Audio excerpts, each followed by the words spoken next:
आज कई दिनों बाद मार्केट खुलने के बाद हमें शेयर बाजार में शुरुआती 1 घंटे में तगड़ी तेजी देखने को मिली। उसके बाद अचानक से एक खबर आई जिसमें कि ट्रंप का टैरिफ डर स्टार्ट हो गया और वहीं से मार्केट ने ऐसा गोता लगाया कि आप यहाँ पे देख सकते हैं 1.5% से ज़्यादा मार्केट गिर गई थी। लास्ट में हल्की सी रिकवरी जरूर देखने को मिली, ये आप देख सकते हैं चार्ट के ऊपर, लेकिन 1.5% से ज़्यादा आज हमें डाउन मार्केट दिखी।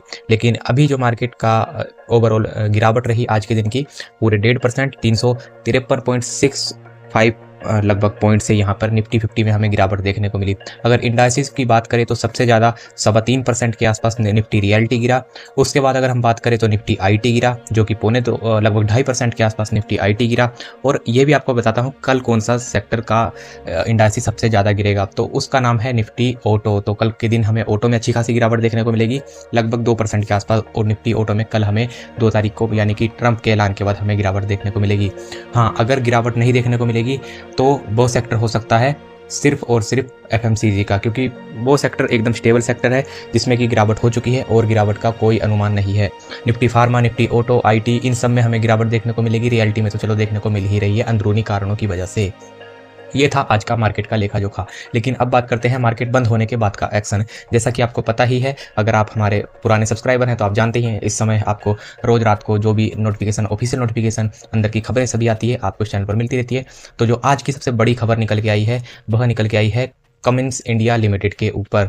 तो कमिंस इंडिया ने क्या किया है, चलिए देखते हैं आखिर क्यों है ये शेयर खबरों में, ये भी हम जानेंगे। तो वीडियो शुरू करते हैं। नमस्कार दोस्तों, मेरा नाम है पारस, आप देख रहे हैं डिट्स एंड डाटा। चलिए शुरू करते हैं। तो कमिंस इंडिया ने अभी अभी ऑफिशियल एक नोटिफिकेशन जारी किया है जिसमें कंपनी ने बताया कि कंपनी की सब्सिडरी कंपनी ने एक और कंपनी खरीद ली है। मतलब कि आप यहाँ पे देख सकते हैं, एक Cummins sales and services private limited नाम की कंपनी है, CSSPL नाम से एक कंपनी है, जिसको PALSBAM नाम की एक power solution private limited company है जो कि एक बायर है, जिसने CSSPL नाम की कंपनी को खरीद लिया है, उसका 100% स्टेक खरीद लिया है। इसका मतलब जो कमिंस सेल्स प्राइवेट लिमिटेड है, वह अब इसकी सब्सिडरी नहीं रहने वाली।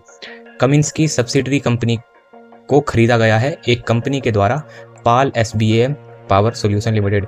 इसका इम्पैक्ट होगा कि जो कमिंस के पास एक कंपनी थी, अब उसकी नहीं रहेगी, क्योंकि अब वो चली गई है और किसी और की हो गई है। तो ये थी हमारी इसके ऊपर न्यूज़। लेकिन ये किस तरह से खरीदी गई, चलिए इस पर भी बात कर लेते हैं। शेयर परचेज एग्रीमेंट हुआ था जो कि 7 फरवरी 2025 को हुआ था, कंप्लीट हुआ था। लेकिन हाँ, जो ओवरऑल एक्विजिशन हुई वह हुई, इफेक्ट जो हुआ इसका पूरे शेयर परचेज एग्रीमेंट का, जो कि 1 तारीख इसकी डेट थी, मतलब आज 100% ये कंपनी किसी और की हो गई।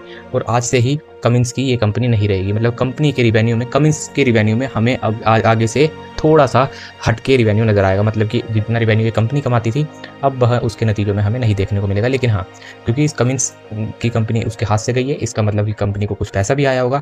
तो जो पैसा आया होगा वह इकट्ठा आया होगा, उससे वो कैपेक्स कर सकती है, कुछ भी करे, अपना जो भी उसे काम करना है, डेप्ट दे सकें, अपना डेप्ट कर्जा कम कर सकें, कुछ भी वो करें अपने उस पैसे से। लेकिन हाँ, रिवेन्यू में हमें हल्की फुल्की गिरावट देखने को मिला करेगी इस खबर के बाद। तो अब इसकी समरी जो हमने यहाँ पे एक बार आपको पता ही है, हम समरी भी आपको एक बार ब्रीफ में दिखा देते हैं कि क्या हुआ था। कमिंस CSSPL ने, Cummins sales and services private limited ने अपने आप को बेच दिया है, मतलब खरीदा गया है पाल SBAM पावर सोल्यूशन के द्वारा।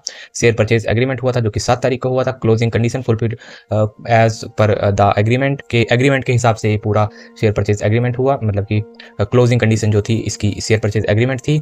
उसके बाद ट्रांजैक्शन कंप्लीशन डेट जो कि 1 अप्रैल आज, यानी कि पूरा पैसा दे दिया गया और मामला यहाँ पे खत्म कर दिया गया। इम्पैक्ट जैसा कि मैंने आपको बताया, ऑफिशियल नोटिफिकेशन से ही ये सब चीज़ें मैं आपको समरी आपको यहाँ पे दिखा पा रहा हूँ। तो CSSPL is no longer a wholly own subsidiary of the company. तो कमिंस की अब होली ओन सब्सिडरी जहाँ पे पहले हुआ करती थी, अब से नहीं रहेगी। अब बात करते हैं इन सब खबरों का शेयर के ऊपर क्या इम्पैक्ट पड़ने वाला है। तो शेयर के ऊपर, यानी कि कमिंस के ऊपर, कमिंस इंडिया के ऊपर इम्पैक्ट सिर्फ इतना ही पड़ेगा कि कंपनी के पास आ जाएगा थोड़ा सा इकट्ठा पैसा और रिवेन्यू में आएगी हल्की फुल्की गिरावट। पता नहीं, इन्होंने अपने ऑफिशियल नोटिफिकेशन में तो नहीं बताया कि कितना % हिस्सेदारी यहाँ पे रिवेन्यू में जनरेट करती थी, यहाँ पे शो होता था।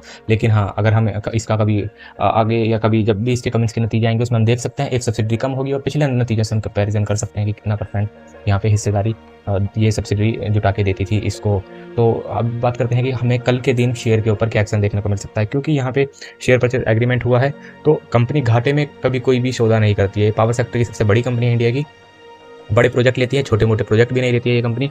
तो अगर हम बात करें तो अच्छा खासा इन्होंने प्रॉफिट में ही इसे बेचा होगा, कि ऐसा नहीं है कि हाँ एक एवरेज से प्राइस पे निकाल दी कंपनी, बढ़िया इन्हें पैसा भी मिला होगा। तो उस पैसे से अपना, क्योंकि बेचा है यानी कि इन्हें ज़रूरत थी उस चीज़ की, तभी कोई आया और ख़रीद के नहीं ले गया ज़बरदस्ती, इसलिए कंपनी के ही हित की बात थी ये। इसलिए हमें कल के दिन ज़्यादा बड़ा एक्शन तो नहीं, लेकिन हाँ 2 से 3% तक की हमें अपसाइड्स कमेंट्स में देखने को मिल सकती है। गिरती मार्केट में भी ये स्ट्रॉन्ग रह सकता है। हाँ, अगर ट्रंप का कुछ बड़ा पूरा, देखो निफ्टी जो पावर है ना, निफ्टी पावर सेक्टर जो है, उसमें हमें कम गिरावट देखने को मिलेगी, क्योंकि आज इरेडा नहीं, इरेडा तो चलो पावर का नहीं है, लेकिन हाँ रिन्यूएबल एनर्जी का है, इसलिए हम उसे भी पावर में काउंट करेंगे। इरेडा या पावर सेक्टर का कोई भी शेयर हमें गिरता हुआ नहीं दिखा है। इस बीच फार्मा, आईटी, हर तरीके के ऑटो वगैरह, फार्मा, मतलब हर रियलिटी में कोई इंडेक्स नहीं बचा जो नहीं गिरा होगा। लेकिन हमें निफ्टी पावर है, उसमें हमें तगड़ी खरीदारी ही देखने को मिली है। तो आज भी हमने देखा कि अच्छे खासे सभी शेयर्स गिरे, लेकिन पावर सेक्टर मजबूत ही रहा। तो ये था हमारा कमिंस इंडिया। हाँ, अगर आपने स्टॉप लॉस लगाना है तो 1 से 2% जरूर लगा के चलिए, क्योंकि नुकसान ज़्यादा बड़ा नहीं होना चाहिए। पता नहीं होता ट्रंप का एक्शन हो जाए और मार्केट के साथ सब लोग डर के इसको भी बेचते चले जाएँ। इसलिए स्टॉप लॉस आपने जरूर लगाना है। स्टॉप लॉस के बिना कभी ट्रेडिंग मत करिए। लगता है कि पैसा बन जाएगा, लेकिन थोड़ा बड़ा स्टॉप लॉस लगाइए। सारा पैसा गंवाने से अच्छा थोड़ा थोड़ा गवाइए और थोड़ा थोड़ा ही कमाइए। तो अगर वीडियो पसंद आई हो तो लाइक करिए, चैनल को सब्सक्राइब करिए। मिलते हैं नेक्स्ट वीडियो में। टेक केयर, बेल आइकन जरूर दबाइए पर।